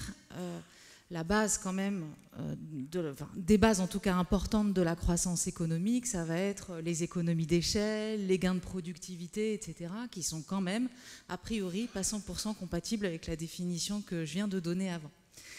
Alors à l'IDRI, on donne un cours à Sciences Po, enfin je donne un cours à Sciences Po où j'essaye de travailler avec eux justement sur cette question. Et je vous donne juste une petite référence vite fait d'une chercheuse très intéressante qui s'appelle Nancy Boken de l'université de Maastricht, qui est très en pointe en fait sur cette question et qui, je pense, donne des analyses qui permettent de prolonger en fait le travail qui a été fait par EPE. Elle classe 8 business models, on va dire, de développement durable en général et de sobriété en particulier. Certains qu'elle qualifie comme étant fondés sur des innovations techniques sur lesquelles on pourrait faire le parallèle avec la sobriété interne dont on parle dans le rapport EPE, d'autres sur des innovations sociales, donc sobriété externe, et puis d'autres sur des innovations organisationnelles. Et je voudrais peut-être souligner 2 points que je trouve particulièrement intéressants dans ces travaux et dans les travaux de ses collègues de manière générale, donc sur comment étendre en fait ces business models de sobriété pour que réellement ils fonctionnent d'un point de vue économique. Son premier point, c'est de dire il faut les cumuler en fait, tous ces business models. C'est-à-dire que plus on les cumule, et mieux c'est. Dans un certain ordre, bien évidemment, on a déjà parlé de l'efficacité avant la sobriété, etc. Mais par exemple, si on va travailler sur l'économie de la fonctionnalité, plus le partage, plus l'économie circulaire, etc., à la fois d'un point de vue environnemental et d'un point de vue économique, et c'est ça qu'elle démontre, ça va être plus intéressant. Et le deuxième point que je voudrais faire, et j'en finis après sur cette question-là, c'est tout ce qu'on peut faire en fait en termes d'innovation, de gouvernance. Et là, elle assiste à la fois sur ce qui est la mission de l'entreprise, donc je voudrais profiter aujourd'hui pour remettre aussi ce sujet dans le débat, c'est-à-dire la raison d'être de l'entreprise, les sociétés à mission, les entreprises de l'économie sociale et solidaire, etc. La question de l'actionnariat, notamment des fondations actionnaires, qui est quelque chose de très intéressant pour pouvoir réellement prendre des décisions à long terme. Et enfin, dernier point, et je m'en arrêterai là, parce qu'en fait, les business models de sobriété aujourd'hui qui fonctionnent le mieux sont ceux de start-up, en fait, d'entreprises natives, natives sur cette logique-là, sur une logique de plateforme, etc. Et c'est donc quels sont tous les modèles qu'on peut appliquer, en fait, pour que en fait, cette innovation se déploie le plus possible, donc par des systèmes de franchise, par des systèmes d'innovation partagée, etc. Alors c'est intéressant, vous dites finalement les startups ont en la matière beaucoup plus d'agilité. Et pourtant, on a deux exemples ici qui sont assez parlants, d'entreprises qui ne sont pas des startups au départ, mais qui ont réussi à aller prendre ces fameuses briques pour essayer de les assembler. Je voudrais peut-être commencer par vous. Qu'est-ce que vous avez mis en place justement comment vous avez additionné ces briques pour que ça fonctionne ? Alors oui, c'est intéressant parce qu'en fait, on le disait tout à l'heure, je crois que c'était la personne d'ADP, l'enjeu c'est de passer à l'échelle, et je pense qu'il y a une très grande complémentarité entre les startups et des groupes comme les nôtres, pour justement passer à l'échelle. En un mot, pour ceux qui ne connaissent pas Engie Solutions, c'est la partie d'Engie qui vend des économies d'énergie, de la maintenance des bâtiments, tout type de bâtiments, et il y a 16 000 personnes, donc c'est pas tout petit. Et le cœur de la transformation, c'est de vendre des contrats de performance énergétique et d'être l'opérateur aussi de la circularité énergétique à la maille d'un territoire, de plusieurs bâtiments, etc. Alors ça veut dire quoi ? Ça veut dire... Alors on essaie de combiner tous les business models en fait. Donc il y a de l'économie de la fonctionnalité, puisque nous, notre premier engagement dans un bâtiment, c'est de s'engager sur une température, une qualité d'air. Alors selon les bâtiments, une piscine, ça va très très loin dans la qualité d'air, mais globalement, retenez, il y a le sujet de la température. Donc la sobriété, ça fait longtemps qu'on essayait de prendre des engagements contractuels pour une performance énergétique liée à une température. C'est sûr qu'avec les événements au moment de l'Ukraine et tous les plans sobriété, ça a permis de retourner voir nos clients et de se mettre d'accord sur ce qui était préconisé normalement, mais peu fait, pas toujours fait. C'est globalement, j'essaie d'être dans la plage 19-26 degrés, c'est-à-dire je clime pas en dessous de 26 et je climatise pas, pardon, et je ne chauffe pas si c'est à plus de 19. Alors on a beaucoup entendu parler des pulls verts. Bon, ça, c'est vrai que le battage médiatique nous a aidé à faire passer les choses, et en général maintenant tout le monde est calé sur le 19. En termes d'acceptation, c'est beaucoup plus difficile et on n'a pas tous les clients qui acceptent de ne pas climatiser à 26 degrés. Le confort d'été est un vrai problème parce que mettre un pull vert c'est facile. Par contre, être en maillot de bain dans son bureau, c'est pas toujours évident. Donc du coup, on a ce premier sujet qui est la sobriété et choisir, définir la fonction. Ensuite, on le couple avec l'efficacité, qui est de rénover les systèmes énergétiques et d'essayer de les penser, quand c'est possible, en mutualisant les besoins.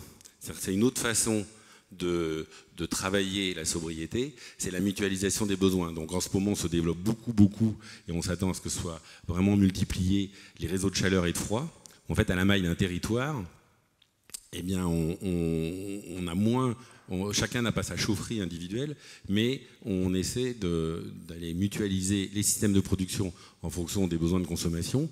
Une école n'a pas besoin d'être chauffée à la même heure que les bâtiments résidentiels, etc. Donc les réseaux de chaleur, ça c'est un très bon exemple.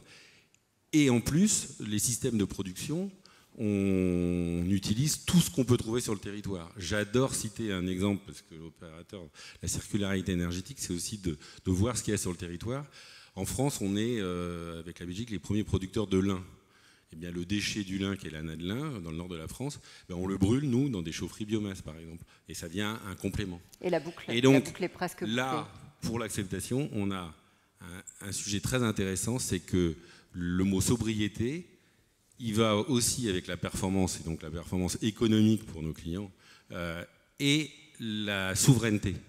Parce qu'en fait, quand vous mettez de l'anadelin, de la géothermie, etc., eh ben vous avez une partie qui est décorrélée des problèmes de l'Ukraine ou d'ailleurs. Alors pas tout, hein, mais c'est... Voilà. Autre exemple parlant, le vôtre, Olivier Rossinelli, avec le Crédit Agricole, vous avez mis sur pied Agile Autopartage. Alors c'est une offre 100% électrique de véhicules à destination des habitants des zones rurales, parce que je crois que le Crédit Agricole veut prendre justement sa part dans la décarbonation de l'économie, et notamment sur cette question des véhicules électriques. C'est un des axes, justement, misé sur la voiture électrique. C'est comme ça que vous avez démarré la première expérimentation, chez moi, dans le Var, du côté du Pays de Fayence. Oui, alors, avant de vous parler de ça précisément, il faut quand même qu'on explique ce que fait le Crédit Agricole dans le monde de la mobilité. Parce que expliquer ce qu'on fait dans le monde rural, il n'y a pas besoin. Par contre, dans le monde de la mobilité, en fait, avec la création du groupe Stellantis, on est devenu le 3e opérateur de leasing en Europe. Simplement en rachetant les captives financières de PSA et de FCA Bank. Ce qui a donné en fait, au groupe un véritable élan sur ce monde de la mobilité qui est devenu pour les ménages souvent la première charge en milieu rural.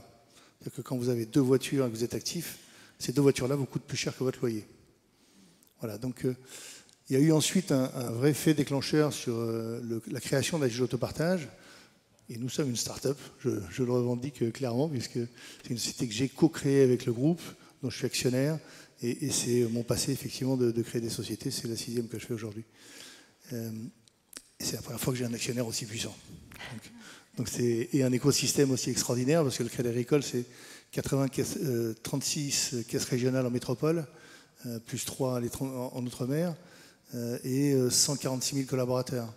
Donc on a non seulement cette puissance en termes de milieu économique, d'écosystème, et puis également 25 millions de clients. Et un des points du Crédit Agricole, c'était de s'occuper de ces 25 millions de clients, dont 60% sont en milieu rural. Ça fait 15 millions de clients en milieu rural, ce qui représente la moitié de la ruralité en France, qui est estimée à environ 30 millions de personnes.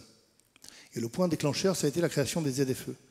Les ZFE étaient une mesure très mal présentée, très mal amenée, et qui créait une véritable injustice, c'est-à-dire qui créait une fracture entre les personnes des milieux ruraux qui n'avaient pas les moyens de s'acheter des voitures électriques permettant d'accéder aux services de l'État, qui sont majoritairement en ville, comme la CRAF, la CAM, le Pôle emploi, les hôpitaux, etc. Heureusement, les ZFE sont en train de disparaître, mais ça n'empêche que la place de la voiture, et notamment de la voiture thermique, est de plus en plus restreinte dans les grandes villes. Donc le Crédit Agricole a pris ses responsabilités en proposant de mettre en place des services de transport public beaucoup plus sobres que le fait de mettre des lignes de bus qui circulent souvent à vide. Donc on a déployé des services de micromobilité à l'échelle de la communauté de communes. Donc on a démarré à Fayence, on inaugure le 7 juillet à Romorantin, berceau de l'automobile également, donc c'est intéressant. Et c'est d'ailleurs dans le musée Matra que se passera l'inauguration. Et puis on a d'autres territoires prévus. Il a été identifié par le ministère des Transports, à l'époque c'était Clément Beaune, que 350 communautés de communes étaient éligibles au dispositif qu'on met en place. Alors là, il y en a 2. Moi, on a beaucoup de travail devant nous. J'aimerais savoir quel est le retour, le premier retour, combien de personnes utilisent. Le retour est très encourageant, c'est-à-dire qu'on est déjà à plus de 100 réservations tous les mois, c'est-à-dire ça fait 18 mois que Fayence tourne, sur un pays de 30 000 habitants. 30 000 habitants, ça fait environ 10 000 foyers. On a 1000 inscrits, donc ça veut dire qu'on a touché déjà 10% des foyers existants sur Fayence. Donc ça veut dire que le besoin est là. Et aujourd'hui, ça ne vous a pas échappé que le monde automobile, enfin que les voitures avaient considérablement augmenté en prix. Il y a quelques années, il y avait une publicité qui disait la Fiat Panda à 5 000 € neuve. Bon, bah, ça, c'est quand même vraiment fini depuis longtemps. La même Fiat Panda, elle est à 12 000 € et on ne la présente plus jamais en prix, on la présente en loyer. Donc il y a eu un véritable changement. Par contre, les salaires n'ont pas changé, ou faiblement, enfin, ont suivi l'augmentation classique des salaires. Donc il y a un véritable problème sur la mobilité. Là, on voit clairement avec votre exemple qu'effectivement, les usagers sont en attente de ce que vous proposez dans les milieux ruraux. Je voudrais savoir de votre côté, les entreprises, elles attendent ça, ou est-ce qu'il a fallu davantage les inciter pour aller vers plus de sobriété? Est-ce qu'il faut les pousser pour qu'elles agissent sur ces questions-là? Parce qu'elles y ont un intérêt financier. Ouais, non, les entreprises ont quand même massivement pris le virage. Toutes ont lancé leur plan de sobriété, puis il y avait quand même un enjeu. En même temps, le prix de l'énergie s'envolait. Donc il y avait quand même un enjeu économique très fort, parce que quand on fait ces fameux contrats, on prend des engagements de réduction de consommation de 20, 30, 40%. Donc il y a quand même une chance, c'est qu'il y a un alignement des intérêts entre les intérêts financiers et les intérêts environnementaux. C'est plus difficile après avec les occupants dans les bâtiments, qui eux peuvent râler. Donc c'est pour ça que souvent on n'était pas au dialogue de tout à l'heure. Souvent on n'était pas aux consignes de température idéale, parce qu'il n'y avait pas acceptation des occupants. Et donc l'entreprise nous disait bon, ok, on met pas 19, remontez à 22 et puis ça ira bien. Là, ça a fait passer beaucoup plus cette acceptation pour l'hiver. Pour l'été, c'est encore en devenir. Léna, je voudrais vous entendre sur les deux exemples qu'on vient d'évoquer, parce qu'ils sont finalement tous les deux à leur manière dans la sobriété des offres. En quoi c'est un levier aujourd'hui, véritablement? Comment est-ce qu'on peut faire comprendre que ces modèles-là sont les modèles à développer pour demain? Je trouve effectivement que ces deux exemples sont très intéressants, parce que quand on est dans une entreprise et qu'on cherche effectivement à pousser une activité dans le sens de la sobriété, on va rencontrer notamment deux types de freins, qui sont celui dont je parlais avant, qui est la question du business model, et puis la question des clients, des usagers, des consommateurs. Ah non, mais ils ne veulent pas de ça, ça va être injuste, c'est pas acceptable, etc. D'une part, je veux dire, inacceptable par rapport à quoi? Je veux dire, les préférences évoluent, on le sait très bien, et il y a énormément de leviers qui peuvent avoir un effet là-dessus, la publicité, mais plein d'autres également. Mais je voudrais aussi rebondir sur l'exemple que vous donnez, je trouve qu'il est très intéressant, sur la question de la justice, etc. C'est que souvent, en fait, amener des comportements plus sobres, notamment vis-à-vis de populations qui sont défavorisées sur certains aspects, c'est en fait leur donner accès à d'autres services. En fait, c'est ça que ça veut dire. On a fait, nous, à l'IDRI, alors par exemple sur un secteur complémentaire au vôtre, sur l'alimentation, sur la question de la réduction de la consommation de viande.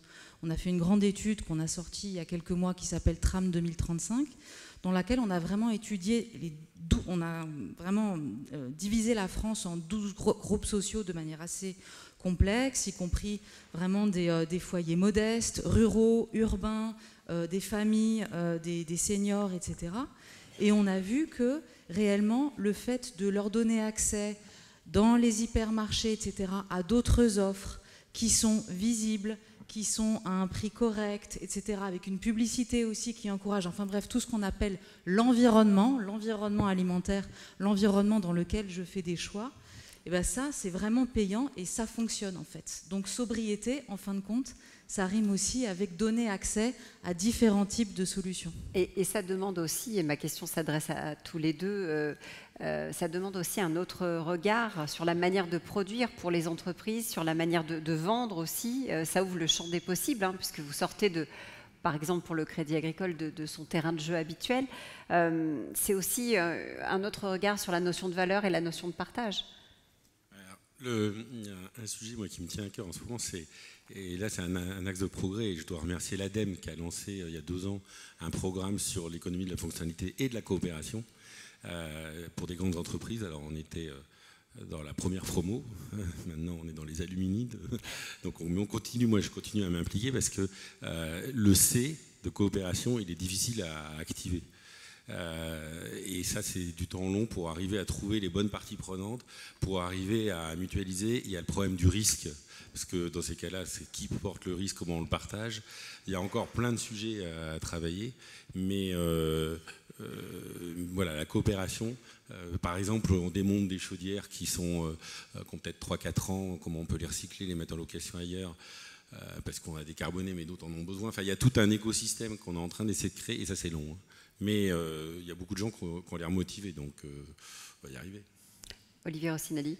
Je pense qu'un des sujets dont on parle quand on met en place de l'autopartage, c'est le changement, c'est-à-dire d'accepter de ne plus avoir une voiture disponible en permanence en bas de chez soi, mais de se dire, tiens, je vais organiser ma mobilité de façon différente, de la même manière qu'on le fait quand on prend un bus ou quand on prend un train. On va à l'heure et on va à la gare. Sur les entreprises, notamment, j'ai un exemple de changement, puisqu'on met en place aussi notre service pour les entreprises, et notamment les caisses régionales.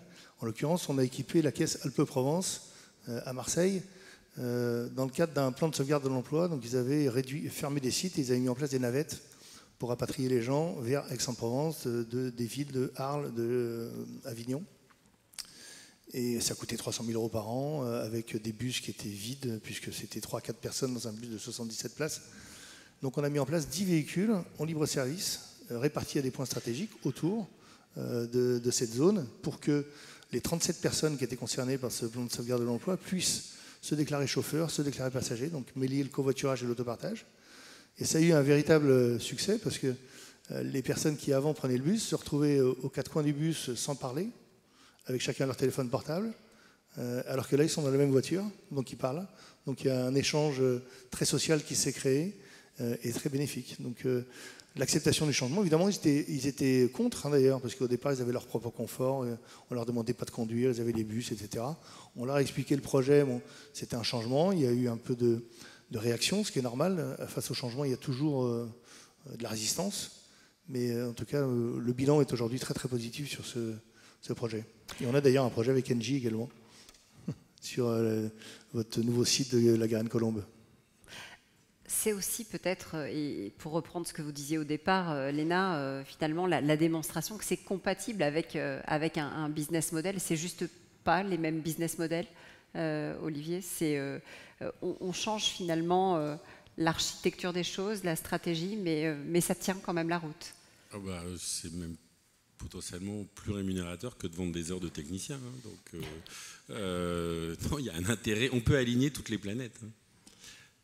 Les planètes de l'entreprise cliente, de nous, de l'environnement. Enfin, moi, je pense qu'il y a matière. Oui. Ça change effectivement les systèmes, mais les gens sont contents en fait à la fin. Donc, le principal sujet qu'on a nous, c'est les occupants des bâtiments. C'est-à-dire que vous m'avez beaucoup questionné sur l'acceptation des entreprises, mais en fait, on doit faire pas mal de pédagogie. On essaie d'animer des choses sur les occupants qui ne doivent pas ouvrir les fenêtres. Un exemple, pas plus tard que la semaine dernière, même dans nos locaux, on est dans une grande tour à la Défense, très vitrée, et donc forcément on ferme automatiquement les stores pour éviter de chauffer par le soleil, parce que ça chauffe très vite, et donc ça économise. Et ben, donc les gens ont quand même la possibilité de remonter. Et ben, j'ai vu des gens qui disaient mais c'est débile, on est dans le noir, du coup on allume la lumière, c'est pas des économies d'énergie. Bah si, c'est énormément d'économies d'énergie, parce que la lumière des LED qu'il y a sur les rampes d'éclairage, c'est rien du tout à côté de la consommation pour baisser la température d'un bâtiment vitré qui est monté très haut vite en température. Et donc ça, c'est pas intuitif, il faut l'expliquer aux gens, parce que tout le monde n'est pas du métier. Donc, Oui, conduite du changement, là pour le coup très, très clair. Sur le business model, j'aimerais vous entendre, Olivier. Je pense que la nécessité fait loi souvent, c'est-à-dire que c'est le manque de moyens qui fait qu'on change. En l'occurrence, sur la mobilité, le coût du pétrole, enfin de l'essence, qui a plus que doublé en moins de 10 ans, a donné évidemment un changement complet pour le prix de cette mobilité. Donc le fait d'apporter une solution avec des véhicules électriques dont l'énergie est incluse dans la promesse commerciale, c'est-à-dire qu'on fournit des véhicules pour 35 € pour 4 heures, énergie incluse avec 300-400 km d'autonomie, c'est une véritable économie en fait pour l'usager. Donc une fois qu'il a fait le changement, il voit en plus que c'est moins cher. Donc c'est aussi ça, et c'est ce qui le pousse à y aller, c'est la nécessité, parce qu'il a moins de moyens.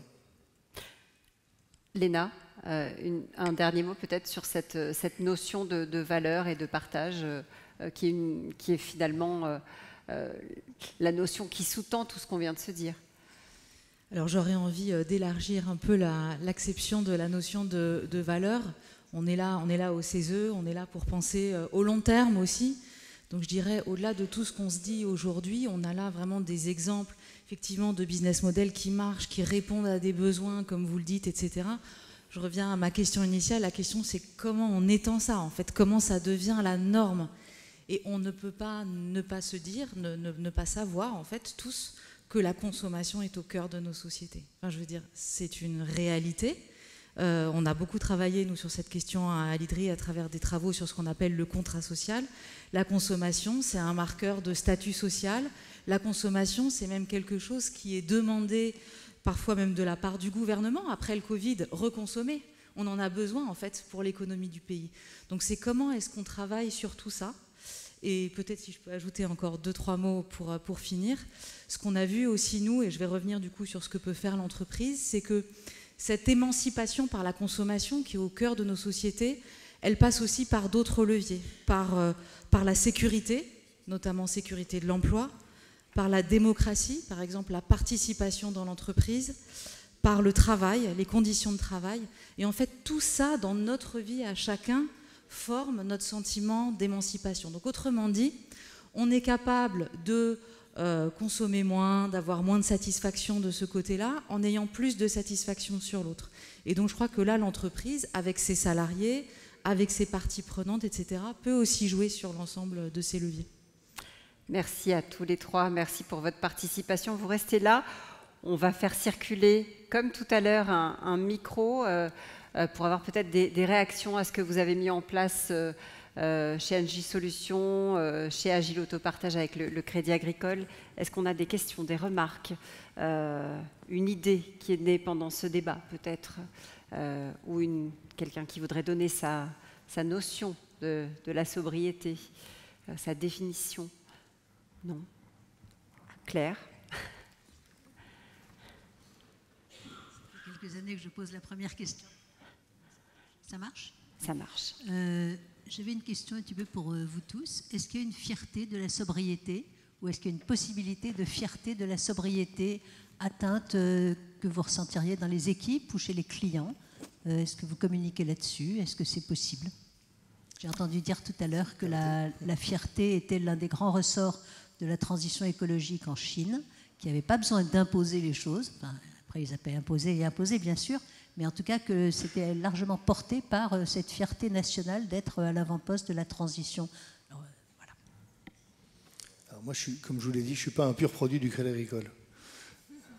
Mais j'ai une grande fierté à porter cette société au sein du Crédit Agricole, notamment parce que déjà j'ai une équipe formidable, et en plus parce qu'on apporte quelque chose de très concret aux habitants des villages qu'on équipe, avec une offre complètement inclusive et solidaire. On permet des jeunes conducteurs de seulement 6 mois de permis, là où tout le monde est à 2 ans. On met en place un véhicule PMR qui permet à des seniors d'utiliser ce véhicule. On a pu sortir des gens qui n'étaient pas sortis de chez eux depuis 3 ans, parce qu'ils n'avaient pas de véhicule adapté. Donc oui, on a beaucoup de fierté à apporter cette solution de mobilité, parce que la mobilité, c'est pas simplement avoir une voiture, c'est l'usage qu'on en a, donc c'est s'instruire, c'est soigner, c'est faire du sport, donc c'est vraiment un outil social et sociétal. Nous, c'est un levier puissant pour le recrutement. Dans nos métiers, il y a une tension très forte pour trouver des chauffagistes, des frigoristes. Enfin, le marché, il y a une très forte demande, mais il n'y a pas assez de gens pour le faire. Et donc, venir travailler chez nous pour porter ce type de contrat, ce type c'est porteur de sens, et chez les jeunes, ça fait écho. Alors, et on fait des amphirotapes, on appelle ça les décarbonés, donc, et pour motiver et expliquer, et c'est un levier puissant de recrutement. De mon côté, pour prolonger sur ce que je disais avant, je dirais que pour l'instant, dans la société, je pense que ça n'est pas le cas, à part pour certains groupes sociaux très particuliers. Mais de manière générale, non, ce n'est justement pas objet de fierté, ou en tout cas de sentiment d'émancipation, d'avoir sa place dans la société. Et tout l'enjeu, justement, c'est de faire de la sobriété, de la consommation, quelque chose qui est de cet ordre-là. Donc ça, c'est le chemin qu'on a à parcourir dans les années à venir. pour aller au-delà de 2025, effectivement, sur ce chemin de la sobriété. Merci à tous les trois d'avoir pris part à... Ah, on avait encore une question. On a le temps. Bon, alors, si on a le temps, rasseyez-vous. Nous prenons une deuxième question. Merci beaucoup. Je suis Guillaume Busato de RTE. Je travaille au sein de la R&D sur des questions d'éco-conception. On a récemment fait venir Natacha Gondran, qui est une spécialiste des limites planétaires, qui est une professeure enseignante-chercheuse aux mines de Saint-Étienne. J'ai vu que vous mentionniez le cadre des limites planétaires dans votre rapport. Et du coup, ça me fait vous poser la question, dans quelle mesure vos actions vous permettent d'encastrer les systèmes que vous avez étudiés dans le cadre des limites planétaires, dont on sait que 6 des 9 limites planétaires sont dépassées aujourd'hui. Et on sait que c'est des complexités à mesurer, à rendre compte, et en particulier sur la biodiversité, c'est pas le plus facile. Donc voilà, je voulais savoir un petit peu comment vous encastrez vos activités au sein de ces limites planétaires. Je peux avoir compris toute la question, mais votre question c'est comment on orchestre par rapport aux 6 limites planétaires, c'est ça? Ou comment vous mesurez quelque part le résultat de vos activités pour refaire entrer le périmètre de vos activités dans le cadre des limites planétaires dont se réclame le rapport et la sobriété aussi comme axe majeur. En fait, nos clients de plus en plus, les grandes entreprises en tout cas, dans leur cahier des charges, nous interrogent sur l'accompagnement de leur feuille de route RSE. Et vous avez peut-être vu d'ailleurs que nous, on a mis la RSE avec le marketing et l'innovation, parce qu'en fait, c'est au service de nos clients aussi qu'on fait tout ça. Et donc, c'est leur feuille de route RSE. Ils examinent en général les 6 piliers de la taxonomie.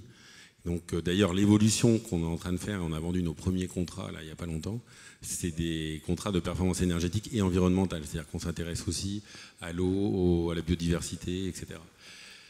Donc, je ne sais pas si ça répond à votre question. Par contre, en quanti, c'est encore balbutiant. Léna, un complément, non? Peut-être sur la question des limites planétaires. En tout cas, c'est sûr qu'aujourd'hui, les business models de sobriété fonctionnent mieux sur l'axe climatique, parce qu'on peut vite avoir un certain nombre d'économies en matière d'énergie, etc. Et je vous rejoins sur le fait que sur d'autres axes, biodiversité, même pollution, etc., c'est plus difficile de trouver le modèle économique. C'est la prochaine frontière. Merci beaucoup. Merci à tous les trois. Merci beaucoup pour cette table ronde